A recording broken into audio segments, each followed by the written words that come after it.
அனைத்து தரம் 8 மாணவர்களையும் அன்புடன் வரவேற்கின்றோம். இந்த வீடியோவிலும் தரம் 8 மாணவர்களுக்கான தியரி கிளாஸை பார்க்கலாம். நாங்கள் இந்த வீடியோவில் பார்ப்பது நுண்ணங்கிகள் மூலம் மனிதனுக்கு ஏனைய உயிரங்கிகளுக்கும் ஏற்படும் பாதிப்புகளையும் நன்மைகளையும். பீடைகளை கட்டுப்படுத்தல், இறந்த தாவர விலங்கு பகுதிகளை சிதைவடைய செய்தல், கைத்தொழில்கள் பலவற்றில் பயன்படுத்தல் என்பது நாம் வழமையாக அறிந்த நுண்ணங்கிகளின் அனுகூலங்களாகும். இவை தவிர இன்னும் பல அனுகூலங்கள் நுண்ணங்கிகளால் மேற்கொள்ளப்படுகிறது. படத்தில் பார்க்கலாம். பாலை தயிராக்குதல், யோகர்ட் உற்பத்தி, பாட்காட் உற்பத்தி, அதாவது பால் சார்ந்த உற்பத்திகளை மேற்கொள்வதற்கு பாக்டீரியா இனங்கள் பயன்படுத்தப்படுகிறது. அதாவது ஃபங்கஸுகள் பாலை தயிராக்குதல், யோகர்ட் உற்பத்திகளுக்கு ஃபங்கஸ் பயன்படுத்தப்படாது, பாக்டீரியாக்கள் பயன்படும். அவ்வாறு வெதுப்பக உணவு உற்பத்தியின் போது ஃபங்கஸுகள் பயன்படுத்தப்படுகிறது. அத்துடன் நுண்ணீர்கோழி உற்பத்தியின் போது பாக்டீரியா பயன்படுத்தப்படுகிறது. நிர்பீடன பக்சின் தயாரிப்பின் போது பாக்டீரியாக்கள் பயன்படுத்தப்படுகிறது.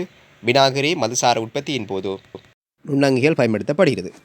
அதாவது வினாகிரி தயாரிப்பின் போது பயன்படுத்தப்படுவது ஃபங்கஸும், மதுசார உற்பத்தியின் போது பாக்டீரியாக்களும் பயன்படும்.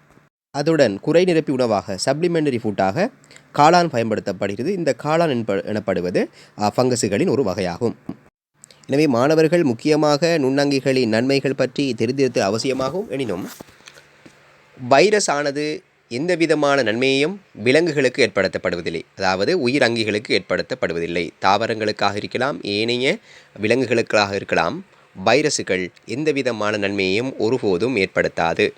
அத்துடன் உயிர்வாயு தயாரிப்பதற்கும் நுண்ணங்கிகள் பயன்படுத்தப்படுகிறது. அதாவது பாக்டீரியா ஃபங்கஸுகள் உயிர்வாயு தயாரிப்பதற்கும் பயன்படுத்தப்படுகிறது.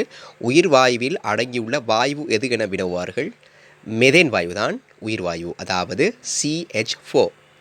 இவ்வாறு நாங்கள் வெளியிடப்படும் வீடியோக்களை உடனுக்குடன் பெற்றுக்கொள்வதற்கு எமது சேனலை சப்ஸ்கிரைப் செய்து அருகிலுள்ள பெல் ஐக்கோனை அழுத்தும் போது நாங்கள் வெளியிடப்படும் வீடியோக்களை உடனுக்குடன் பெற்றுக்கொள்வதாக இருக்கும். இந்த வீடியோ பிடித்திருந்தால் உங்கள் சக நண்பர்களுக்கும் பகிர்ந்து கொள்ளுமாறு கேட்டுக்கொள்ளப்படுகிறீர்கள். நன்றி. மற்றும் ஒரு வீடியோவில் சந்திப்போம்.